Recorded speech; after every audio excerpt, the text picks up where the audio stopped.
Hi friends, சிம்பிளாக தயிரோடு செஞ்சுக்கலாம். தயிர் போட்டு எடுத்துடலாம். கோல்டன் ஃப்ரை ஆனோன்னு எடுத்துருவோம்.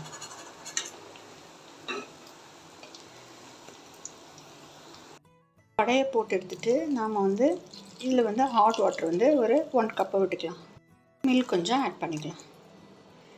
மோர் வேணால் கூட விட்டுக்கலாம். நம்ம 15 மினிட்ஸ் அப்படியே இருக்கட்டும்.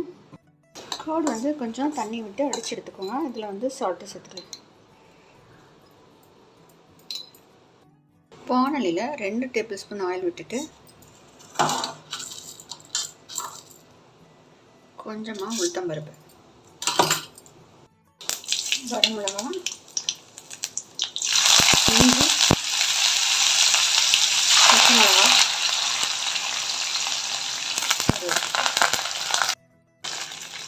கொஞ்சம் பெருங்காயம். வடையை கொஞ்சம் பிழிஞ்சு எடுத்துடலாம். கொஞ்சம் கையில் கூட நீங்கள் பிழிஞ்சிக்கலாம்.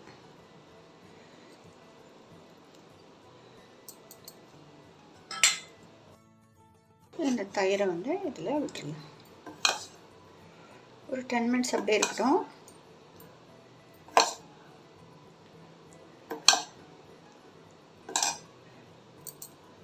அவ்வளோதான் ஃப்ரெண்ட்ஸ், சூப்பராக அருமையாக ரெடி ஆகிடுச்சு. ஹோட்டல் ஸ்டைலில் அது பாருங்கள். காரா பூந்தி இல்லைன்னா ஓம்பொடி எதுனா இருந்தால் சேர்த்துக்கோங்க. சூப்பராக இருக்கும்.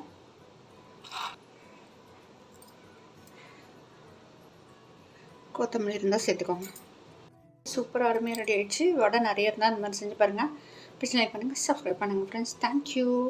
பாருங்கள் அவ்வளோ சாஃப்டாக இருக்குன்னு பாருங்கள் ஃப்ரெண்ட்ஸ். சூப்பராக அருமையாக ரெடி ஆகிடுச்சு. நீங்கள் ட்ரை பண்ணி பாருங்கள். வடை நிறைய இருந்துச்சுன்னா இந்த மாதிரி தயிர் வடை போட்டு பாருங்கள். சூப்பராக இருக்கும் ஃப்ரெண்ட்ஸ். பிடிச்சி லைக் பண்ணுங்கள், சப்ஸ்கிரைப் பண்ணுங்கள் ஃப்ரெண்ட்ஸ். Thank you friends. சூப்பராக அருமையாக ஹோட்டல் ஸ்டைலில் அது பாருங்கள். தயிர் வடை ரெடி ஆகிடுச்சு. வடை நிறைய இருந்தால் இந்த மாதிரி போட்டு பாருங்கள். சூப்பராக இருக்கும் ஃப்ரெண்ட்ஸ். பிடிச்சி லைக் பண்ணுங்கள், சப்ஸ்கிரைப் பண்ணுங்கள் ஃப்ரெண்ட்ஸ். தேங்க்யூ. இதுவும் பாருங்கள் சூப்பராக ரெடி ஆகிடுச்சு. தேங்க்யூ. இது பாருங்கள் எப்படி இருக்குது பாருங்கள்.